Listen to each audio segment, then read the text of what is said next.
Good morning, afternoon, evening, everybody. I am Gunarios, and welcome to another episode of the Logical Gamers podcast. Tonight I am joined by the usual suspects, Mr. Blanca Kong, Mr. Esoteric, and Mr. Hado Wolf. And tonight's episode is going to be a three-part trifecta. It's the one where we fit three articles that relate to each other into one topic. And tonight's a Microsoft night, the Big Green X. Um, Now, as of the filming of this might be considered old. It's more than likely considered old news, but I figured I wanted to cover it anyway, and I added an additional article that is relatively new. So, hey, we here at Logical Gamers do not break the news; we react to it. So, sorry. Anyway, so we're going to be talking about Microsoft because for those that don't know, or if you do know, they're not doing very well, and we might not see Microsoft as a gaming entity, the Xbox brand as a gaming entity, for much longer. Correction to myself, Microsoft is still doing fine. This is specifically with the Xbox brand, which belongs to Microsoft. So, first article. All these articles, by the way, are from Game World Observer. Obviously, all of these articles will be linked for your perusing pleasure in the description. So, first article is former Xbox executives quote, Microsoft console business is dead. So, these are all very short articles, so I'm just going to quickly read them, go to the next one, and then we'll just have our final discussion. So, it's reading time. Current direction of Xbox puts an end to the future Microsoft consoles, according to Laura Fryer, a veteran of the corporation who led the Xbox Advanced Technology Group back in the early 2000s. So she is the literal definition of a OG. She was there when Xbox kind of came onto the scene as a console manufacturer and brand. So she released a video. She has a YouTube channel critiquing Microsoft's strategy. She recalled that in the early days of Xbox, the focus was on innovation, quality content, and console development. Now, Microsoft is increasingly promoting a play anywhere concept, suggesting that gamers can play Xbox games on any device.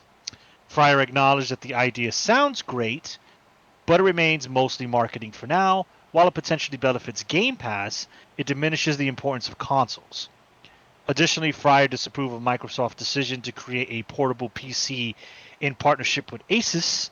In her view, it simply doesn't need the audience. So, quickly, for those who don't know, recently in an Xbox event, it was a rumor going around for a time that Microsoft was developing a portable console, and they revealed that it's not really a Xbox specific console like the PSP is to the PlayStation or the 3DS is to Nintendo. It's a Microsoft branded Asus portable computer, essentially, like the Rogue Ally. It's just an Xbox branded version of it, which is very expensive. It's like $1,000+ they're asking for this. Wow. So to finish off this article, as the co-founder of the Xbox team, I don't like this state of affairs. It's sad to see everything I helped build gradually lose value. It seems as if Xbox no longer wants or is able to focus on hardware, Fryer concluded. So that's the hardware discussion. The next one is kind of backing up what she's saying. Microsoft, this one also from Game Observer, Microsoft will lay off 9,000 people, including people from Bethesda and King, the makers of Candy Crush. So this one starts off, Microsoft has indeed started new layoffs. Statement made in their media. The representative stated that 4% of the corporation's workforce, 9,000 people, will lose their jobs. The gaming division is also affected.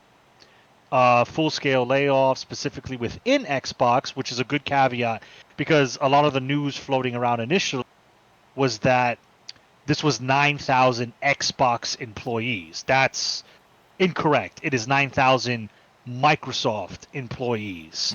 So it Okay. is not specifically Xbox. It is Microsoft, but there is a hit to Xbox.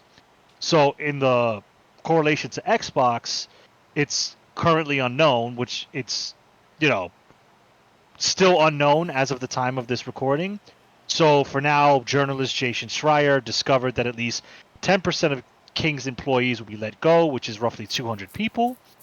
Additionally, Microsoft will part with some employees from the Europe Bethesda teams. IGN obtained a letter from the employees by Xbox head Phil Spencer. In it, he states that Xbox intends to focus on strategic growth areas and that layoffs are necessary. To basically, the corporate jargon speak of this is for your benefit. Sorry if you get fired. Um, a quote from Spencer is, "I understand these changes are happening at a time when Xbox has more players, games, and hours played than ever before.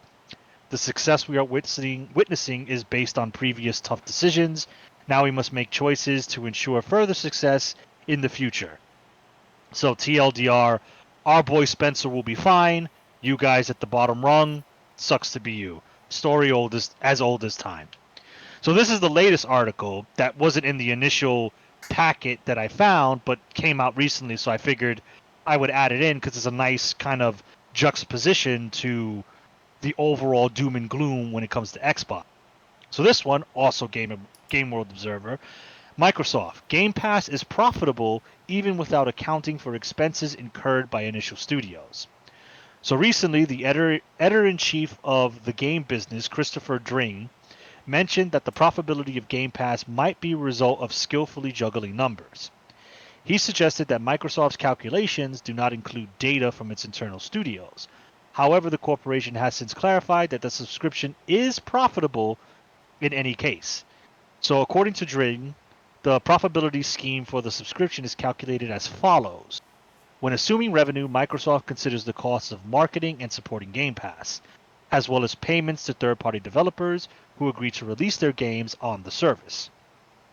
Since Xbox internal studios do not receive similar compensations, their opportunity costs are ignored. As the journalist claims, he reviewed this information directly from Microsoft. Based on this math, Dring initially concluded that if Microsoft were to include the potential lost revenue for their studios in the cancellation, it might not be accurate to talk about profitability. Soon after, Microsoft contacted Dring and explained that Game Pass generates profit even when opportunity costs for its studios are factored in, taking into account not only sales numbers but also microtransactions. However, they didn't want to disclose any specific figures. So, TLDR on this one, even though Microsoft is bleeding studios left and right, and a lot of their future projects have been canceled, a recent Perfect Dark game has been canceled, a recent MMO that they've been working on has been canceled, and the Perfect Dark, Studios, that studio is now dissolved. It no longer exists. So even though we're seeing massive layoffs and it looks like their studio acquisition spree that they went on, when they bought Activision, when they bought King, when they bought Bethesda, it's not looking well. Microsoft comes in and tells us, no, actually, we're doing well. Game Pass is number one, even though it doesn't look like it's number one. And no, we're not going to show you any numbers. So, um, that was a lot. So, sorry for the splurge, but I just wanted to get that all in one thing because I kind of like the flow of it. How it's, the OG Xbox head states that Xbox consoles are dead, or they will be dead very soon. We are kind of seeing that reflected with layoffs in the Xbox brand, and how Microsoft is coming back and saying, "No, we're actually doing really well. Trust us, bro."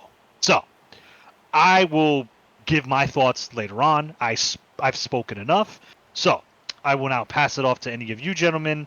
Um, what do we think by all this? Do we see Xbox existing um, in the near future? Because quite frankly, I don't see Xbox kind of existing in the capacity that it would. I think in terms of consoles, we're probably only going to see Sony and Nintendo in a very recent future. That's my take. So, what are your takes? Well, I think you're correct in your assessment that Microsoft is going to step out of the console market. Um, and I think it makes sense for them to do that. They've been taking a wash for the better. I mean, a little over 10 years now, right? If we include the Xbox One's lifespan. And I've said this before in past episodes where Xbox will exist, but it will not be a box or a console you buy. It'll be a service you pay for, and that's where they're headed, right? Where Game Pass is Xbox. Xbox is not a box.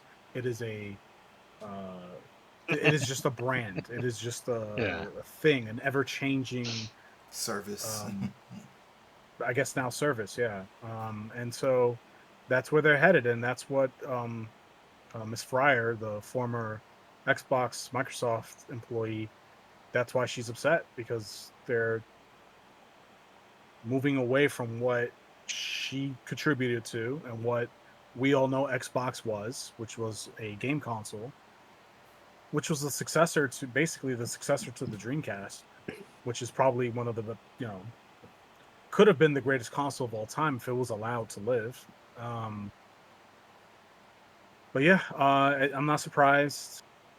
Them getting rid of 9,000 employees doesn't surprise me. They've been buying all these studios out and merging with different companies and kind of absorbing. It's like Galactus; they just keep absorbing planets. So, you know, you're gonna have people who are in positions that are redundant, and so you're gonna have to merge the position, and you're gonna have to let go of a certain amount of people because now it's like not enough work to go around, and they gotta make money, and them cutting their labor pool is a way to show investors that they're saving money. And so, that's just the way it goes in corporate America.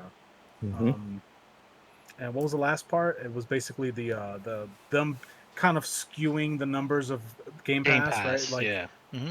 the Game Pass is profitable, but we're not going to include the cost of the first party development that we've that doesn't count. Don't worry about that. But look how big our subscriber numbers are. Look how much money we're generating. It's like, okay, well, how much did we invest? Oh, that's not really important.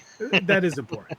So they're just cooking the books. They're just fudging the numbers to look good, for investors to continue to invest and for nobody to panic.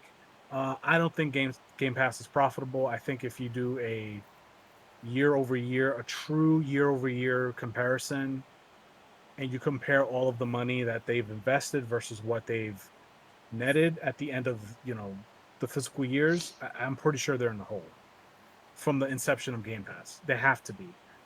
Even if they had a good last 5 years, Game Pass has been around for longer than that, and you know they've hit a lot of plateaus over time with Game Pass because they will complain about like that we need new members, and there was a point in time where they weren't getting new subscribers. They kind of hit the limit Yeah. as far as how many people would actually pay for the service.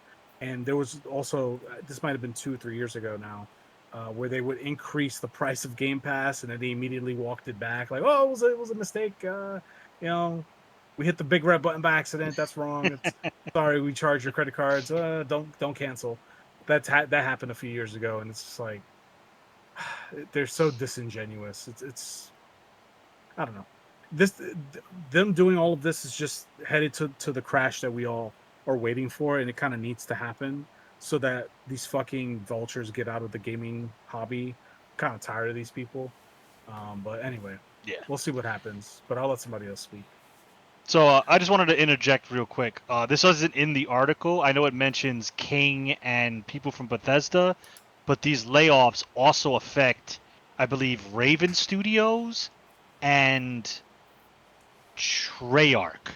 So those are the three developers, or two of the three that do develop different Call of Duty games. Call of Duty for a long time has always kind of been bulletproof, pun not intended, where they would always do well. And it was kind of like it got to the point where Sony got into legal beef with Microsoft because they didn't want one company owning Call of Duty. And we're seeing that year over year, Call of Duty is not hitting like it used to be. So now even layoffs are affecting Call of Duty, a franchise that is still a juggernaut in the gaming industry, but you're seeing the chinks in even the Call of Duty armor now. When people from those studios are being let go. So I just wanted to add that too. Like it's worse than just like a reboot of an old Xbox game, Perfect Dark, like disappearing. Like this is affecting Call of Duty, and nobody thought that would happen. So just wanted to put that in because the article doesn't mention those studios, but that is happening.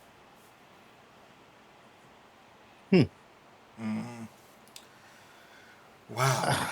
So I mean, I thought if Microsoft if, if Microsoft financials is public information, you can still pull that up and see whether they're profiting from Game Pass or not. So them not wanting to put the numbers out there You could see the themselves. sales numbers, but they don't show investor, what was invested. They don't share that information.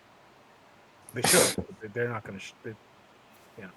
They're not legally Obligated forced Obligated. to to. do that, right? That's like a company, a publicly traded company, showing you the financials of like how much they pay for rent for a particular location. If it's like a Yeah. retail, they don't really share that Mm. information. Like that's like deep in the books. So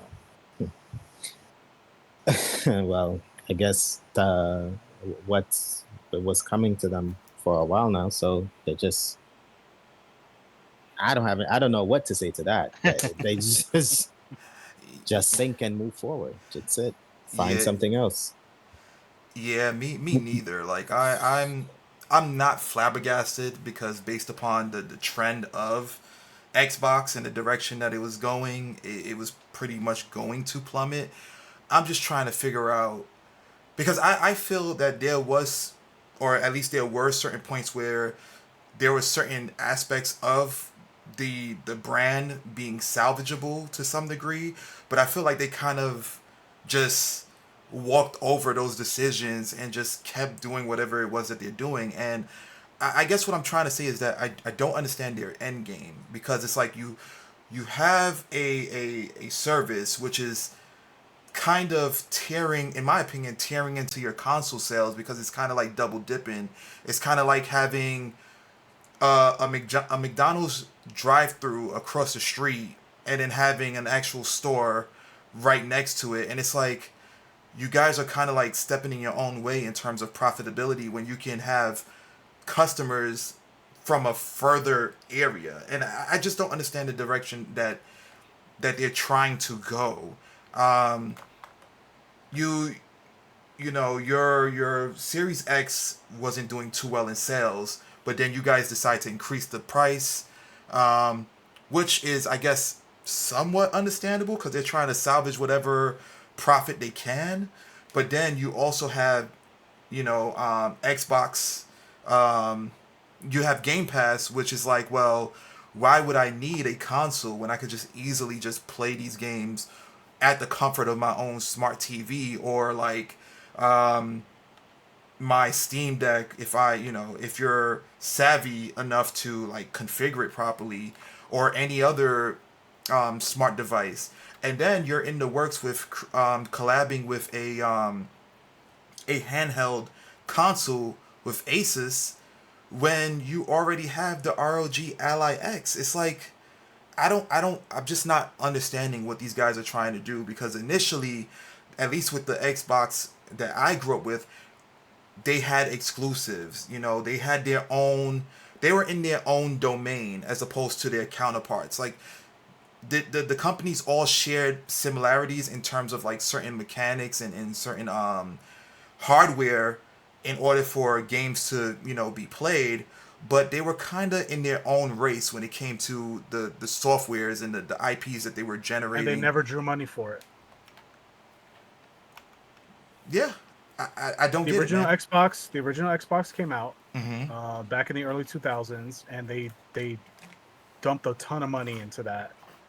And apparently their plan was really to compete with Sony PlayStation because the PlayStation was threatening the existence of the PC because it had like a disk drive that was able to play movies and CDs and stuff like that. So they were like, well, our business is Windows. We can't let these guys get in there and replace the PC. And that's a crazy thing. That is a crazy, That's a crazy thought, but like that was the mentality back then. We're talking interesting. like right after the 90s into the 2000s. PlayStation was killing it. PlayStation One Mm-hmm. did amazing, right? They Yeah. blew Nintendo out of the water, and they continue to do so with the PlayStation Two. No shade on the GameCube, but like the numbers speak for themselves. Yep. And so Mm-hmm. Microsoft wanted to get into the race and wanted to ensure that they slowed them down in order to ensure that the PC existed and that they had a space occupied within the gaming industry. They just wanted their hands in multiple jars, right? The Xbox, well, I like the Xbox personally. I thought Mm-hmm. it was a great system. It's a great piece of hardware, and Yeah. it had amazing first party games for it. Mm-hmm. And it had like really good Japanese exclusives too. There's a Japanese only Xbox game where you're hunting dinosaurs, and it looks kind of I wonky, but Yeah, like, forgot the heard of name that. of it, but yeah, Yeah. I've heard of it. and I was Mm. like, what the fuck? This existed, and like, it's a really expensive game. And I tried to emulate it, but it doesn't emulate well, unfortunately. But like, it was a really cool game just based off the little gameplay that I saw, and I was like, damn, this is really sick. Anyway, they do that. They stay in the Xbox. They stay in the console market. They come out with the Xbox 360, which was a commercial success. Mm-hmm. However, the red light of death and them honoring the repairs and the replacements destroyed their profitability opportunity. So even the Xbox 360, the most successful Xbox, was still at the end of the day, at the bottom line, was not profitable because they lost money in repairs and replacements and revisions and all that. Then the Xbox One came out. We don't need to go over that. And then the Xbox Series X Oh, came okay. out, which, I, yeah, I was gonna quickly ask. I've heard this, and I have to agree with it.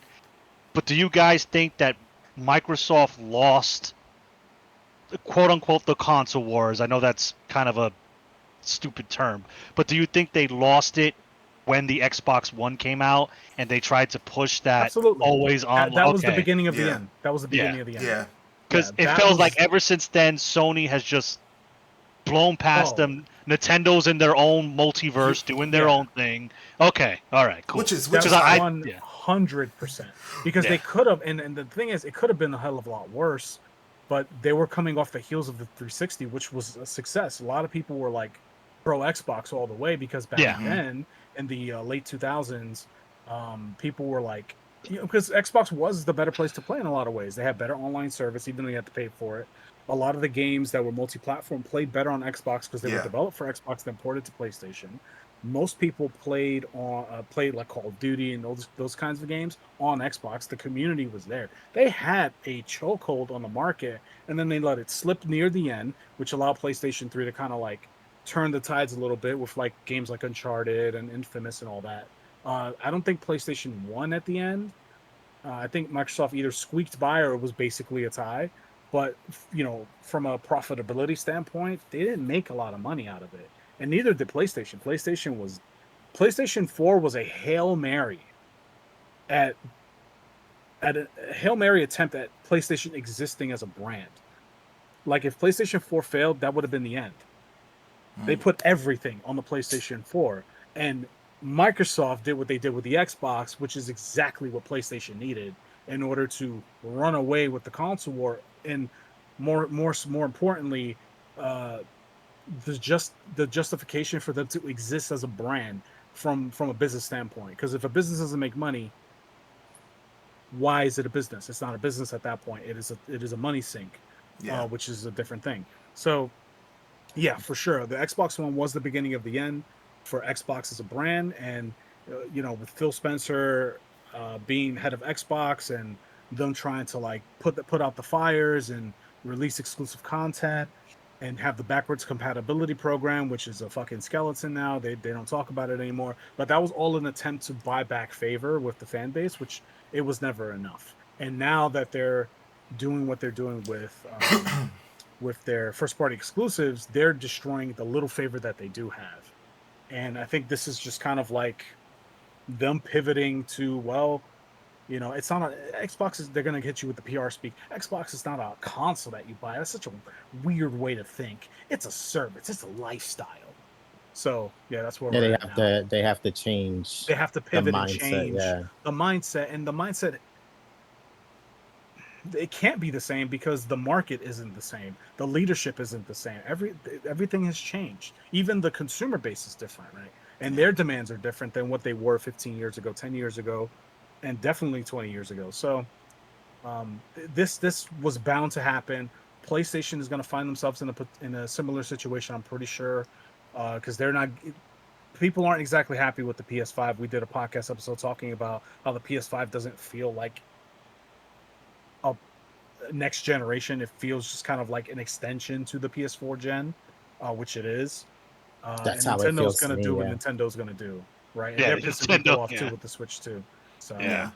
And the But I mean, funny, I was gonna say no, go that ahead. the funny thing is, like, the irony behind it is that X- Xbox's demise, so to speak, or ongoing demise, stems from their foresight. You know what I'm saying? Because when they spoke about the Xbox One, um, the same thing that they were implementing is pretty much what a lot of the companies are implementing now, with these glorified installation disc and like the game not being entirely on the CD and whatnot. And then now you have the Nintendo Switch 2 with certain games only being bootable from online as opposed to the actual cartridge. So they foresaw that, but I think they kind of jumped the gun, which shot them in the foot. You know, and then what was the other thing? The other thing was I can't think of the other stuff at this moment, but one of the main things was the fact that pretty much they foresaw a lot of things happening, but because they rushed to action as opposed to like gradually, spoon feeding their consumer base with the changes that they were going to make, I think that's what kind of led them to where they are now. And yeah, I don't know, man. I wonder if they're trying to do. My personal opinion is that they're too busy trying to be juggernauts instead of just trying to exist in the gaming space. And I think that's a thing that Nintendo inherently understands. Um, that's why they don't do, or they seem so unconventional, right? Or are so different from Sony and Microsoft, because Sony and Microsoft has been going neck and neck from the conception of the Xbox. But at the same time, they're so worried about each other being a juggernaut to the other, or like beating the other, instead of just existing. And I think because of that, you're going to invest and continue to invest and continue to invest to outdo the competition, that you don't even realize you're throwing away money at this point. Or you're creating things that overall sounds nice on paper, but isn't really being utilized. And when you have that kind of mindset, ultimately it's gonna fail on you. It's gonna fail on you. I think if they had just came with the mindset of just existing, just saying, okay, well, we have these consoles, this is an option for you, this is what we're doing for you, it would have been better. It would have been better for them. Maybe maybe my point of view is wrong, but I don't feel like I don't feel like as a company you need to beat out the competition. I feel like sometimes existing in the same space as your competition is how you get by or how you end up winning. Yeah. you know Because what's funny regardless, about that mhm. is, and I heard this in another podcast. They were talking about like the history of Xbox. Like during the Xbox 360 era, you guys probably remember that like there was like a big push for JRPGs to exist on the Xbox on an exclusive Yeah, I basis. remember that. Yeah. And Mm-hmm. so during Mm, that time, they also, the reason why they did that is because they also wanted to have a strong presence in Japan. Like Monster Hunter Frontier Online was available on the Xbox 360 in Japan, and there was a bunch of other like Japanese, uh, we'll say Japanese centric games like dating sims and like weird uh airplane shooters, because the airplane shooters are huge in Japan. Like they Yeah. love that shit over there. Mm-hmm. And so there's a ton of exclusive Xbox 360 Japanese games that are very weird, right? And apparently that was kiboshed near the end of the 360 era, around the last like 3 years of its existence, is because there was new investors or new leadership, and they were mhm, looking at the product line of like what was being offered in Japan. They're like, why are we selling this? We're Microsoft. This is not Microsoft. Yeah, get rid of this mm, shit. And they canceled a bunch of projects. And so the Xbox tanked in Japan because, well, the Japanese market wasn't interested in Call of Duty and the things that the West is interested in. And so mm, that's just an example of like bad leadership. different people with different visions and different philosophies making decisions. Too many cooks in the kitchen. What's going to happen? The food's going to burn, and that's what Yeah. happened. And Yeah. so Yep. it goes Or back to your point about having not being, like we got to beat these guys and we got to dominate this. It's like, Hmm. well, are we profitable? Are we Right. healthy as a business? Okay, Right. so what's our niche? What sub markets do we have control of? Like these Hmm. are the questions that they don't ask. They just want to control everything. Hmm. And your arms are only so wide. You can only cast a net so large that it's gonna break eventually. You can only catch so many fish. So anyway. Exactly.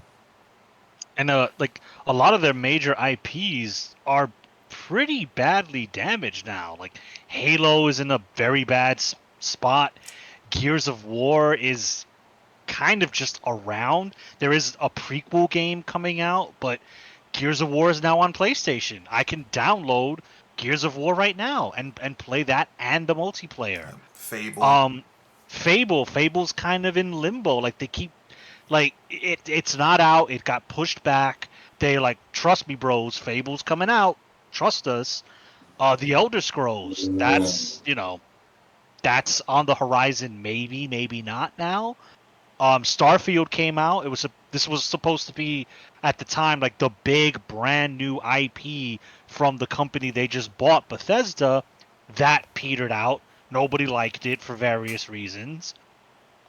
So like they don't even have the IP strength anymore to kind of justify their existence. Sony still has some of it, but like Sony's kind of Kong said they're gonna be looking at the barrel down the barrel of that gun pretty soon because remaking reporting Last of Us for the 12th time just it won't cut it anymore. And But Xbox is there first, so and this is what I don't understand. Like the notion of if it ain't broke, don't fix it. I don't understand if you had success with certain IPs and you got them right the time in which that they would launch, why not continue down that trend? If things are working for you, continue down that road.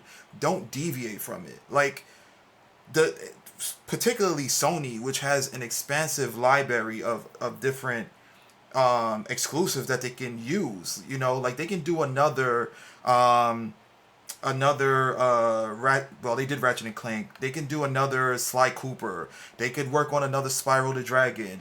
They did Crash Bandicoot 4. Kudos to them.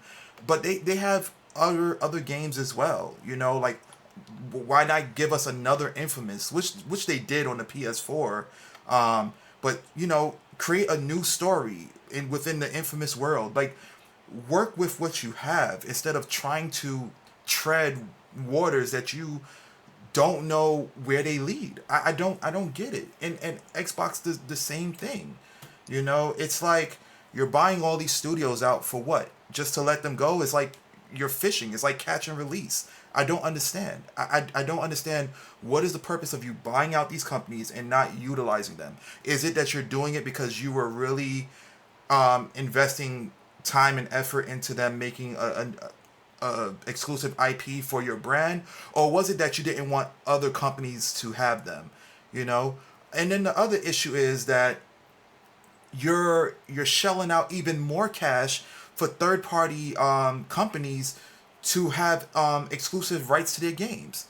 It's like, why not just take the studios you have and have them work on perfectly good games that people will absolutely enjoy, high quality games. Go Because that's back not to what basics. video games are. Just like that.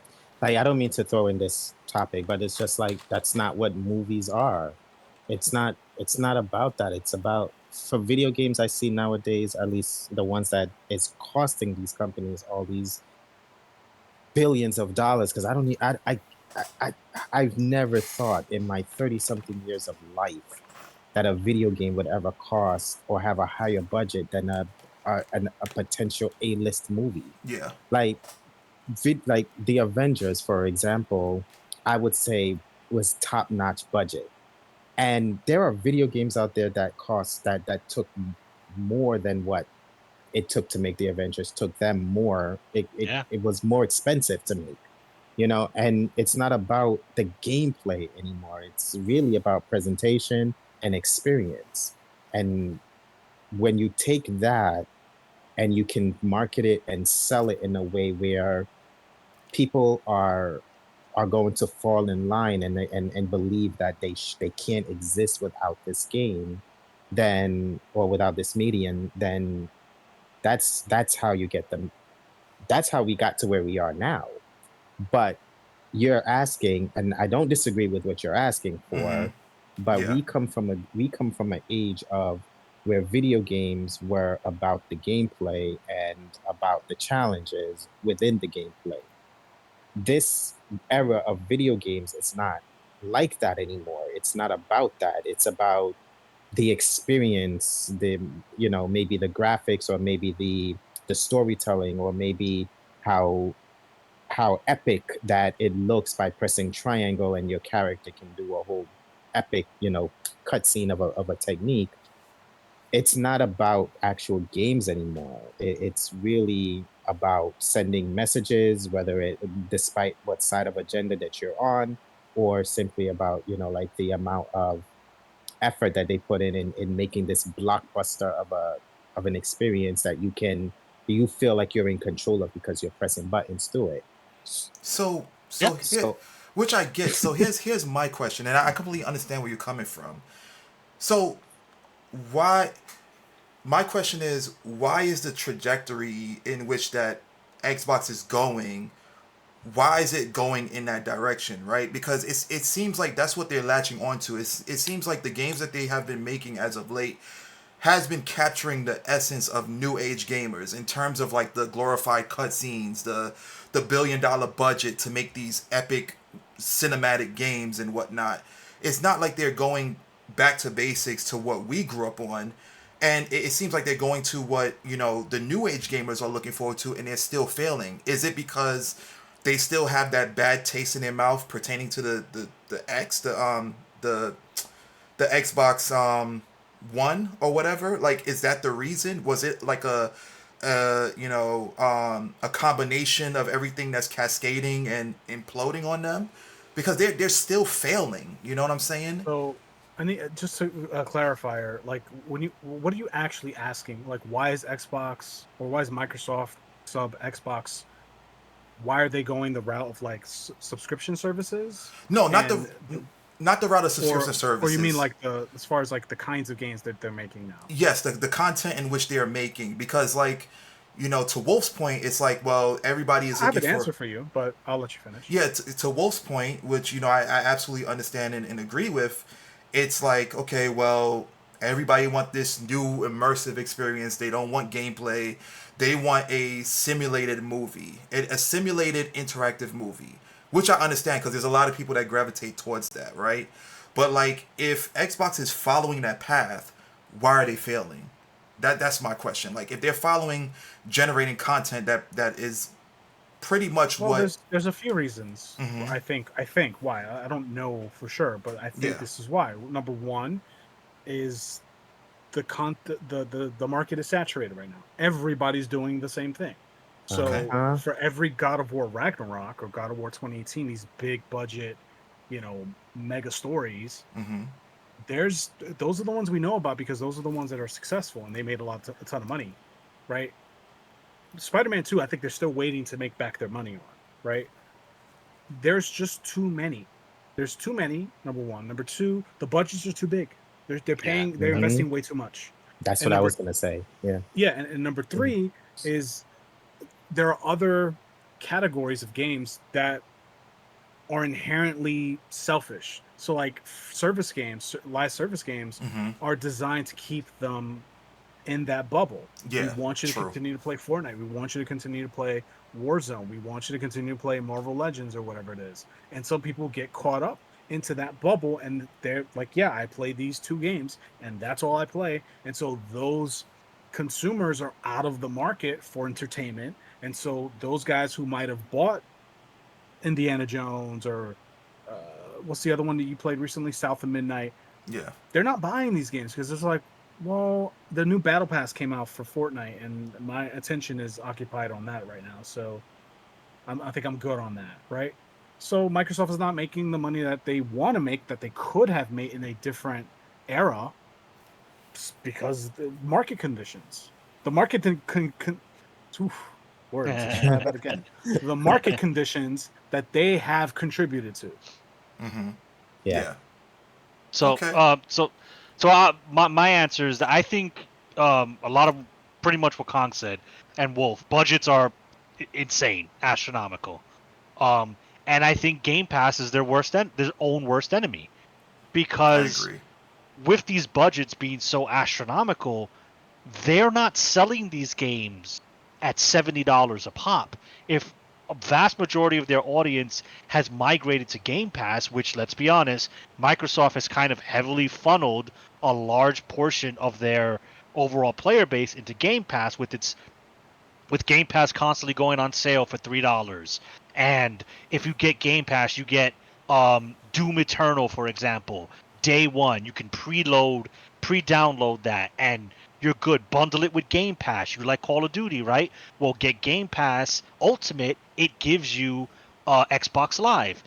Game Pass is their own worst enemy in the fact that they cannot recoup the costs of these massive budgets on their video games when Joe Schmo and his friends are only paying $11 a month. Like they can't. It's impossible. So the studios fail. The studios don't hit these large margins because even a franchise like Doom, come on, Doom is considered the granddaddy of shooters. Doom Eternal is not doing well. Why? Because why am I going to spend $70 or $80 later on? Because let's say Doom Eternal is $70 now. Doom Eternal is one of those games that will go up to 80 when the price changes happen. Why am I going to pay $80 for Doom Eternal when I can sign up for 1 month of Game Pass, give you $11.99, beat Doom, turn off Game Pass? Yeah. But Microsoft wanted this, and it's great for a player because I have access to this entire library of games for $11 a month. And if you don't care about physical preservation, you don't care about owning anything, it's great. You play it, you beat it, you delete it. You get bored of it, you delete it. but And you then, re-download it again. And but then But then, that does but then they're that's shooting. another. I was gonna say, I'm sorry, Wolf. I was Mm. gonna say, and then again, they're shooting themselves in the foot again because from what I recall, Doom Eternal isn't entirely on the disc. So you're Sorry, paying Doom the 70. Dark Age. Oh yeah, That's the yeah, latest one. Doom the the Dark Dark Age. Age. The Dark Age is not entirely on the disc, so you're paying $70 for something that's not necessarily it's tangible, but it's not necessarily available unless you have internet connection. So it's like, why I don't So exactly like why pay 70 when I just sign up for Game yeah. Pass? But that's not going to Mm-hmm. make up the expense of Doom the Dark Age. Just it's not going to happen. Mm-hmm. But this is Microsoft's own creation. They made the thing that, in my opinion, is killing them. Game Pass will kill them. That's why we're losing studios because even if you make like $1 million game, it doesn't matter anymore because your budget was 3 million. So Yeah. Right. And and then this is where they at now. So now they have to increase the prices on the consumer to be able to pay the employees who's putting into the to this large budget game. And then on top of that, the consumers are not able to provide the financial gain that the company needs. And this is where you get budget cuts yeah, because they have to make back that $1 billion that they put into one video game. They have to make it back. They have to. It's not an option. Yeah. So because there's investors they have to pay out, there's workers they have to pay out, they have to make their own profit. So once you come up with a project and then you project how much that project should bring back to you in return based on how much budget you're putting into it versus how much you're going to put it on the market for, what you get is a clusterfuck of what the fuck because you now have a whole product that you put a large amount of money into, but you have no way to make, you're not making back money on it, so you have no way to pay these people. And here we are shutting down departments, people losing jobs, and families are getting affected by it because I don't think anybody's going to make a video game just because they love video games. They're also making it to feed their family. Yeah. Yeah. That's the reality of it. They're making it to feed families too. So I just think that they put their hat too high and now they can't reach it, so they have to give up. Yeah, Yeah. I mean, I just think that it it, sucks that they are falling from the little grace that they did have, and like they're not. It's like whatever they're trying to pivot to isn't working. Like I think that the whole Game Pass thing is just their way of trying to gradually get residual funds back.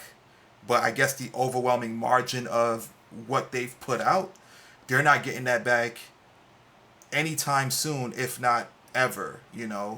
So it's just I just don't and know what the they're. problem is you would get that back from a game like Hi-Fi Rush, because Hi-Fi Rush did incredibly well, but that's a double A game or an indie game. I'll call it a double A game. It's in that family. It's not. It's not Halo. It's not. It's not Elder Scrolls. It's a small game that made a sizable. It did well for itself, and they shut down the studio because it didn't make what they needed to make. Why? Because it was on Game Pass. Again, I had no reason to buy Hi-Fi Rush at retail when it's day one on Game Pass. Let me check it out. It's part of my subscription. I just paid my $11 this month, so I have Hi-Fi Rush. And when it's hitting giant franchises like Halo, come on, Halo was like the king a couple years ago. I was on my PlayStation 2 and people were like, "Bro, you don't got an Xbox to play Halo? You're a fucking loser." Now look at what Halo is. They're just trying to sell you rainbow skin fucking cosmetics so you play Halo again. Like nobody. It's sad to say, but the vast majority of people don't really give a shit about Halo anymore. It's just around. And again, like I said, the fact that this is hitting COD, the juggernaut, the seemingly unkillable beast that is Yeah, COD, yeah, like, and look at what's going on with Call of Duty. Like, Beavis and Butthead are in the game for the love of God. Like, who knows what's going on with COD? They recently announced Black Ops 7, yeah. and Black Ops 7 isn't it supposed to come out this year? I I, I couldn't tell you. Right, and I know I haven't gotten my fill of Black Ops 6, Me so to neither. Yeah. already drop I Black think Ops it's set to come 7. out later this year. Yeah, so There to you go. already drop Black Ops, I mean, we all know that Call of Duty is now the new NFL games, but the new NBA and NFL games, every year is a new COD. But like for me, there's so much within Black Ops 6 already, and then to now drop Black Ops 7, to even think about the production cost that it took to make Black Ops 7, and then expect the All your consumer base. friends are gonna be on 7. You don't want to be Right, left out. expect a consumer base, especially with the economy the way that the economy is currently is, to expect that game to come out and then charge someone 70 whole dollars again. Yes, you have your clowns who will buy it again. You do. But I think on the general level or the general consensus is that gamers are going to look for cheaper ways or Hmm. completely free ways to actually play the game. Like they're not going to just throw Or their money anymore. not play anymore. Right.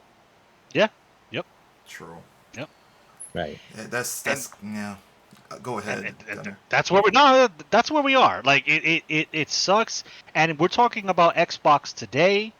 Um, Tune in a next year. We're probably talking about Sony, and we do say Nintendo is in its own ecosystem, and the Switch 2 did very well, despite the gamer boycott. It did very well, but even the Switch 2 is having issues. Like Yeah. you you out here, you want to make a funny username, get that ass banned. So Hmm. Nintendo's going through their own stuff too, so they're not immune to it. And it's just Xbox's turn.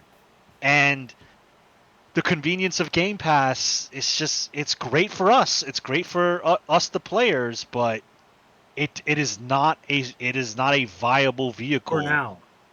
For now. for now. Yeah, it's going to change the moment the market, once they have control of everything and there is nowhere else to go because that's Hmm. what they want. They will jack up the prices on it. Yeah, and And then even that, what then?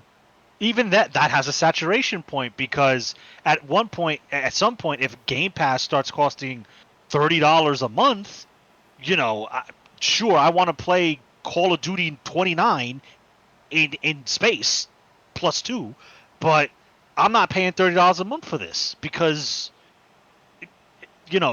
I have other responsibilities, and Right. I'm just gonna cancel Game Pass. Yeah, And but if that, here's the flaw with what you're saying. mm, You, a man in your mid-30s currently in 2025, most people in our age group have children Hmm. and They're don't gonna have want to, time to play video games, but the right? kid's gonna So want Hmm. to even play. if you get out of the market and you don't invest, and not you specifically, but like another, let's say another 36-year-old who has two kids who are currently, let's just say, 10, right? And let's say in 5 years they'll be 15, right? You'll pay for them to play the game if it keeps them out of trouble, if they do well in school and that's what they really really want. So Hmm. they'll, in a To way, me, they'll kind of get the money out of you one way or another. And with the ever changing market, with kids growing up, because the current market could not work 15 years ago. No shot. Oh, we're going to sell you the subscription in 2008. No, I'm just going to buy my game. Like the mentality was different. We're being aged out, Yeah, and I think they're going to win. But I mean, anything's possible. I don't doubt it. We all lived through the fall of Blockbuster and the rise of Netflix. And we see where Netflix is now, 20 something dollars a month if you want to subscribe to Netflix, and that's the premium channel. yes, and if you don't and want ads in your, right. yeah. And so, who knows? Game Pass has already experimented with ads.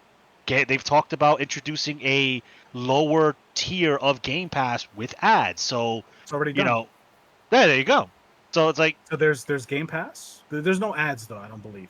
There's Game Pass, and then there's Game Pass Premium. And first and like day one access is tied to the premium. So if you right, have yeah. regular ass Game Pass, you can't play Call of Duty 7. You got to hmm, pay for that shit or upgrade. It's only a few dollars more. And most people go, "Whoa, it's only a few dollars more." Swipe. yeah, We got another one. yeah. It's kind of equivalent to like people who would pay $50 for an item because it's free shipping, but won't pay $45 plus $5 shipping. It's the same shit. They're just catching you in a different way, you know. that's it. They're just catching you a different way.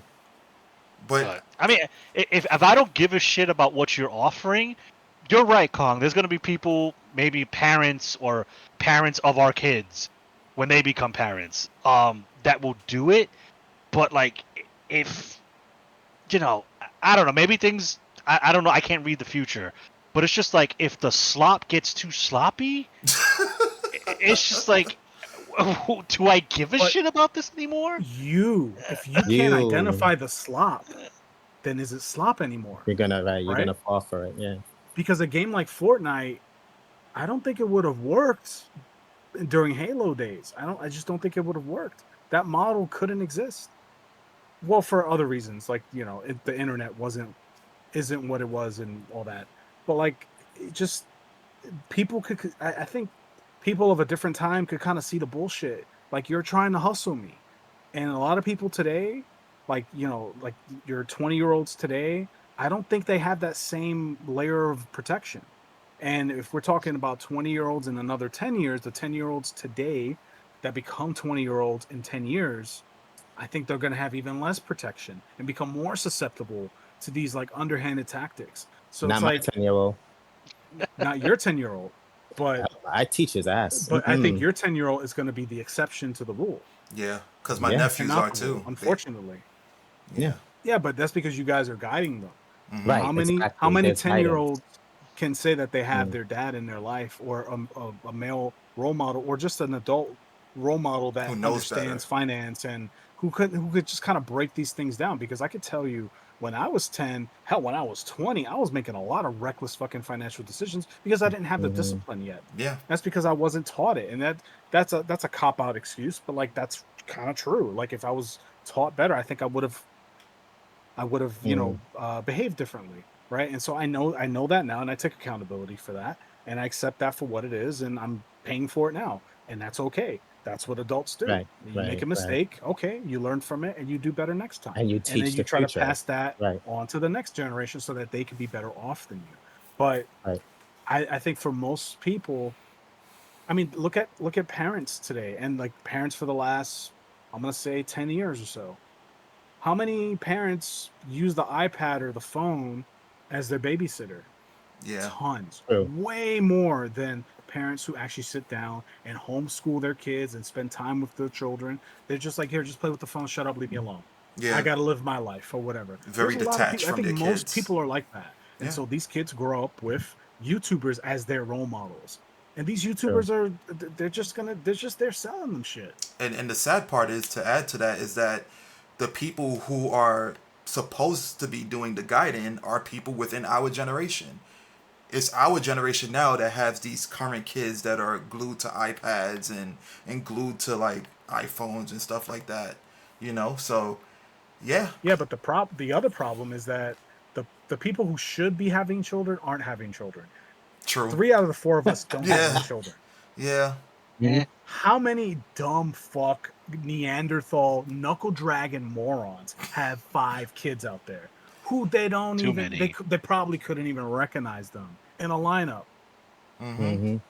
That's a society that we're looking at, as far as like these are the people who are going to replace us out of the working class. These are the people who are going to be who we're going to be working with and like managing. This is the next generation. These are the people that we have to deal with, and these Mm-hmm. are the people who are going to carry the torch onward, and who are going to be the mentors to the next generation. It's like it's fucked. It's Yeah. fucked. It's bad. It's really bad. Not to be doom and gloom, but I'm calling it for how I see No, it. it's just reality. And and I hope that I'm wrong. I really do hope that I'm off base. I really do.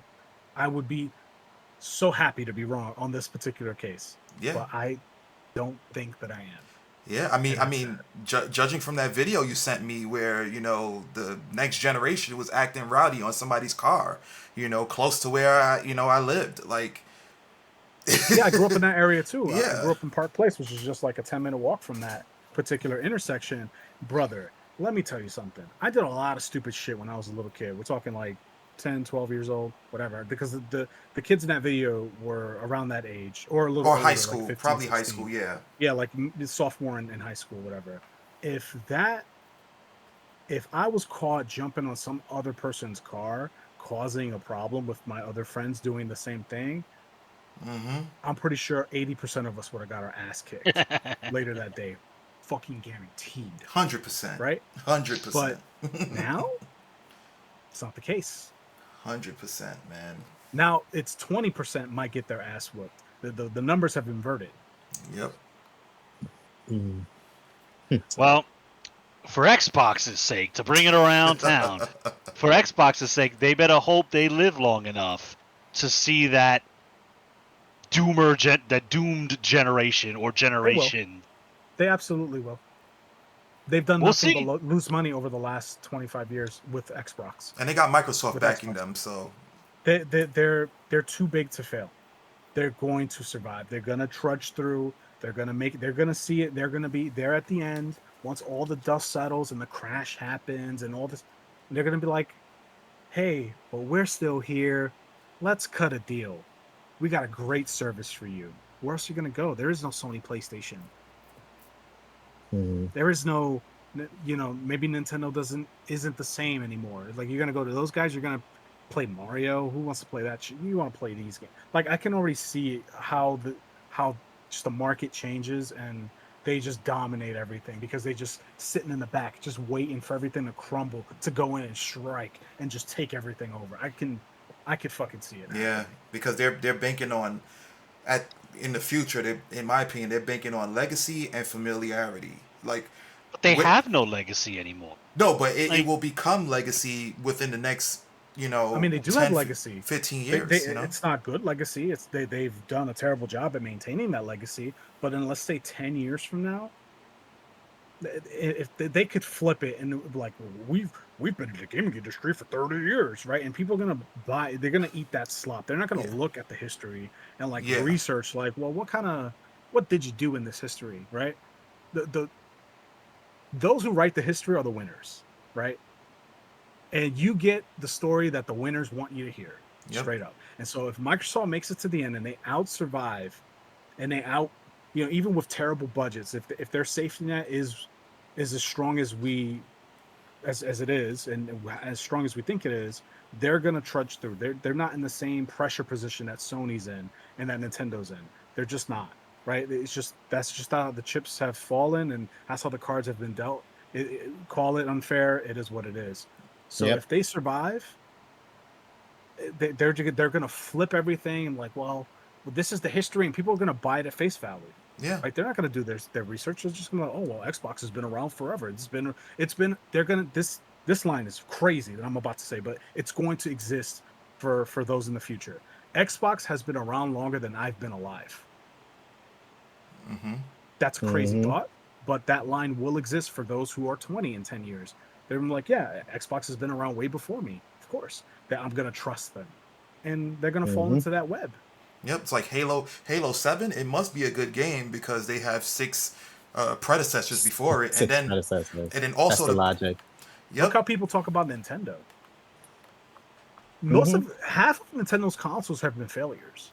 More If you than look at it half. from a business, the From a business GameCube, standpoint, yeah. yeah, GameCube was not a success. The N64 was not a No. success. The Wii U Wii was U not a wasn't. success, Nope. right? Their most successful consoles were the Handhelds. Wii, which is not a really good system if we're being honest here. Even though I like the Wii, but like the Wii is pretty weak, right? Handhelds. Is their handhelds? That's what's kept them in the game, and that's what's continuing to keep them in the game because the Switch is a fucking handheld. If It's we're a being handheld honest, it's a regardless. Yeah. handheld that can connect to your TV. That's really what it is, Yeah. Yep. right? And then also to add to But people they defend Nintendo with their life. They go, Nintendo can do no wrong. I'm like, motherfucker, have you played Zelda 2 on the NES? That shit is not. The recent Pokemon games? Have you played Scarlet and Violet? Have you played? Did you play Emerald and then play fucking Sword and Shield? And you gonna tell me that this one's better? What? Like, but people will they're tunnel because vision with the graphics. That's what it is. they've been occupied. They have the virus. Agent Smith has taken over. And then also to add to Xbox victory, like I would say approximately 95% of the world utilizes Microsoft, and what's embedded with Microsoft operating system, Game Pass. Like you go to your Windows device right now, you will see Game Pass as the software option for games. So it's like even if they failed as their own entity, Microsoft is going to hold them up. well, It's inevitable.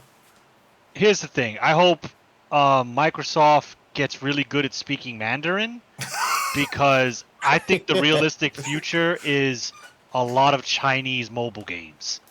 We're already seeing a lot of Chinese games. Kind of Wukong made it to Jeff Keighley's Game of the Year. It was a contender. Didn't win, but it made it up there. And that's what's important. Yeah, Wu Chang Fallen Kingdom is coming out as of the filming of this in a couple weeks. That looks pretty good.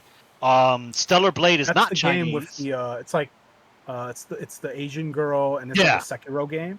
Yeah, Yeah, that game looks pretty sick. I might actually get that. Stellar Blade's South Korean. That's not Chinese, but I'm saying that market is quickly up and coming. And if the kids are over there, they ain't Microsoft. So Game Pass could be on my PC, but does it play Wukong MMO? If it doesn't play it, I'm going to them.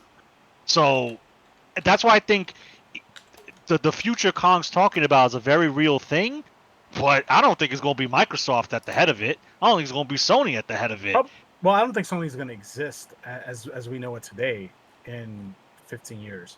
That, But I, you might be right. Like it could be the Chinese gaming market. I think Tencent if it ain't, controlling yeah, everything. I could see Tencent, that too. Yeah, NetEase for will sure. be there. Marvel Rivals, it's Marvel. It's made by a Chinese developer. So I think the I'm actually fighting game playing too. Marvel's Rivals right now. I think the fighting game too is You're also. part of the problem, my friend. You can call me a part of the problem. I'm having fun. I got 15 kills with Iron Man. I'm having fun. Exactly. I I see, got got him, 16 boys. kills with Iron There's Man. another fish in there. We got him. so hey,